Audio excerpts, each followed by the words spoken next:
In today's video, we're going to talk about the spots in Hampton Roads that have the highest flooding risk, and maybe, just maybe, this might help you decide if you want to move to or away from these neighborhoods. Hey, my name is Sam Santalone, and I'm a real estate agent in the Hampton Roads area. That includes Virginia Beach, and it goes through Williamsburg, and I do videos every week about living and moving to the area. What I want to do today is talk about very specific areas and neighborhoods. Some of the more in-demand parts of the area are also areas that have higher flood risk or cannot require flood insurance. So I want to talk about these areas so you can have an overview to know where to focus your attention if this is a concern for you. And I'm also going to show you some resources to use to see what flood zone your house that you're looking at might be located in, so you can determine if the flood insurance or the concern of flood is enough to either push you away or towards the neighborhood or the house. So number one is we're going to go to the Norfolk part of town, and you've probably heard a lot about Norfolk flooding. This is a thing. This is a real thing, and we're going to focus first on the Larchmont area of Norfolk. And if you've heard of Larchmont before, it is a wonderful neighborhood. A lot of older style houses built in the 30s, 40s, even prior to that. Great neighborhoods, sidewalks, and it's close to Old Dominion. It's close to other private schools in Norfolk. It's a great neighborhood, and it's a very in-demand neighborhood because the houses look like often things you see in magazines. It's very, very appealing. But the drawback is that there are some flooding issues, and flood insurance is a very common thing in Larchmont. So I'm going to show you on the map where I'm talking about. You'll see going into the Norfolk area, so you got West Norfolk over here. This section over here near the Lafayette River, which is a very common part of Hampton Roads we'll be talking about. Larchmont and Edgewater right here. This area, not all of it requires flood insurance, but on the left side here, over towards all these little canals in here, there are some spots that can really create some problems with flooding, whether it be in large storms, larger weather systems, even sometimes rainstorms that just come and go during a given day. The wrong situation, the winds blow a certain direction, you can get water coming up off of the river into the streets. So street flooding is very common in these areas, especially where the areas that require flood insurance. And so this is one thing I want to focus on. There are several flood zones. Houses lie in flood zones that don't require flood insurance. That's very normal. And flood zone X is most of the area, and that's where we don't require flood insurance. It's relatively dry. It's not a big deal. X500 is the next step that doesn't require flood insurance either. But when you get into AE is the most common area zone that requires flood insurance, and that's where you have to be most focused on the concern. Now, as a real estate agent, I can see some flood maps to make it a little bit easier to distinguish where the flood zones can be. And so if you look at Larchmont and Edgewater, you'll see what I'm talking about here. The purple is where AE is. It's not especially the dark purple, but mainly the light purple. That's where a lot of these areas that require flood insurance are located. Make sure you ask your real estate agent or check online. I'll give you some resources down below so you can look and see where these flood zones are in relation to where you might be looking to move. But it's very important because not every house falls in a flood zone. When you think about a certain area like Larchmont, for example, don't assume it's going to need flood insurance. Don't assume it's going to be a big problem.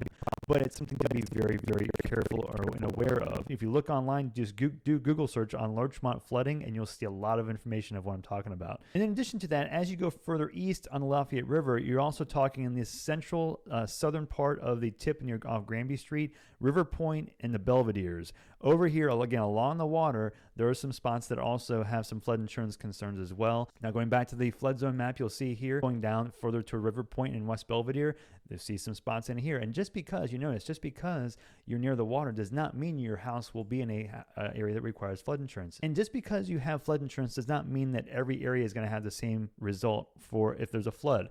Some of this depends on wind direction. Some of it depends on drainage. Now, we're going to shift attention further south on the Lafayette River into Colonial Place, another very popular neighborhood that has a lot of colonial style houses. Anything in the Victorian, you'll see some in the 30s, 40s, and again, prior to that, built in the 20s. Great neighborhood. Love the neighborhood. It feels, again, back to the old magazine style. You'll see some really nice streets in here, especially along the water, some nice views. Now, with the water views, you'll see some spots that will require flood insurance. And it goes back to these canals, these creeks. So over on the west side of the neighborhood, you'll see some spots that require flood insurance, but also over here on the east side.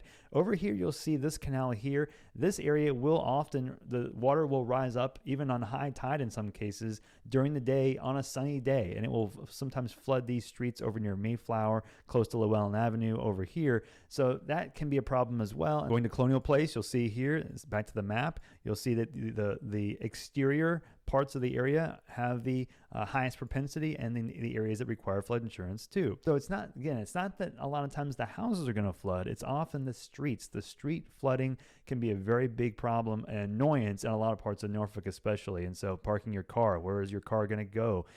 If you have a parking spot up off of the main road, that can be very helpful too. The next one, going further south, we're going to talk into Ghent. Ghent and going into the Hague, which is the southern part of Ghent.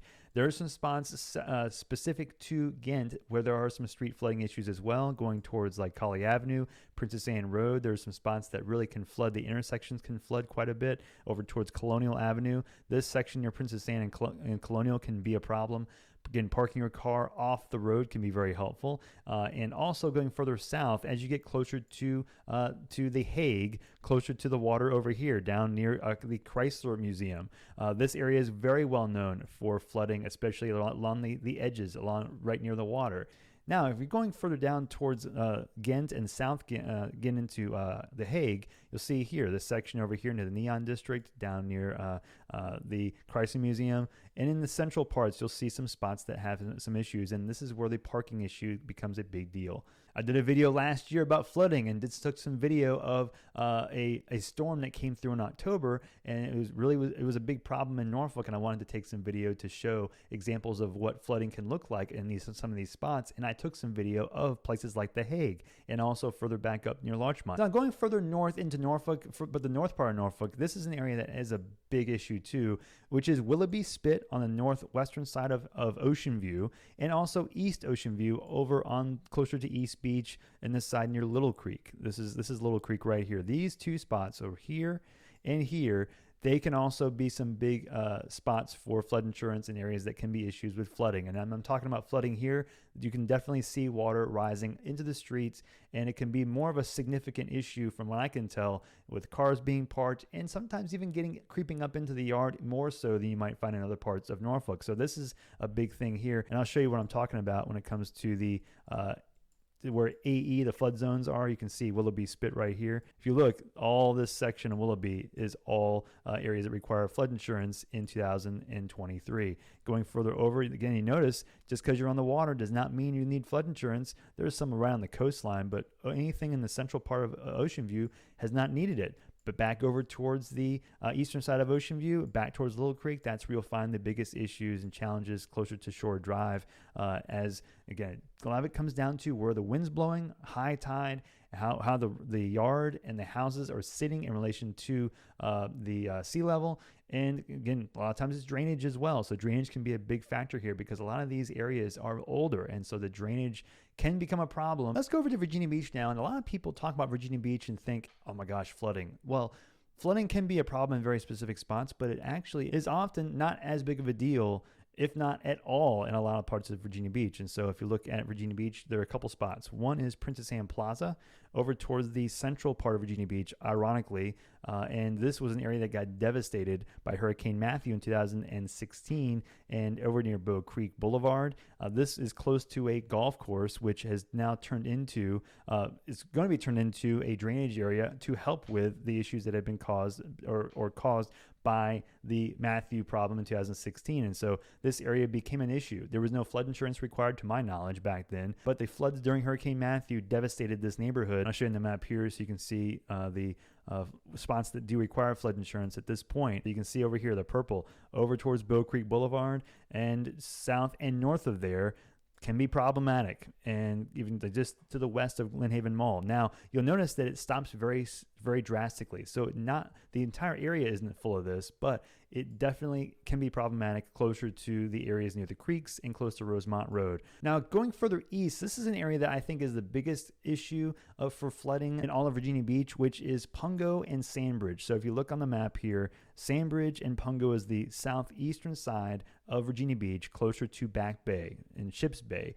Back Bay Wildlife Refuge. So there's two sides to this. There's Sandbridge, which is the actual ocean side where you see a lot of those destination spots where people will come for a week and just go to the beach. That's what Sandbridge is. So the actual bridge, the beach, is problematic in some spots, but also it's basically a small strip of land. So you'll find a lot of spots around here that can be an issue with flooding.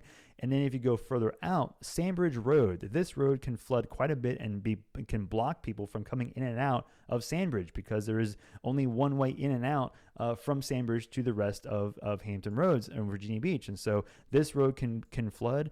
And so coming off of here on either side, going back towards New Bridge Road, all around Sandbridge Road, and further down south into the east side of Pungo, this whole area can be a problem as well. I have some friends that live on the side, and I'll show you some video of recent video that they took of their backyard after a rainstorm, a bad rainstorm, but you'll see fish swimming in their yard, and they can walk through the yard with just water current in their backyard. And so it's very specific, but you'll find some spots that have issues here, and you'll see also some spots where houses are up on pylons because of the higher concern with flooding. And as you increase elevation, you'll decrease the amount of flood insurance you'll need as well, which is one of the reasons why this happened. So going back to the flood zone map, you'll see a lot of purple. Get ready.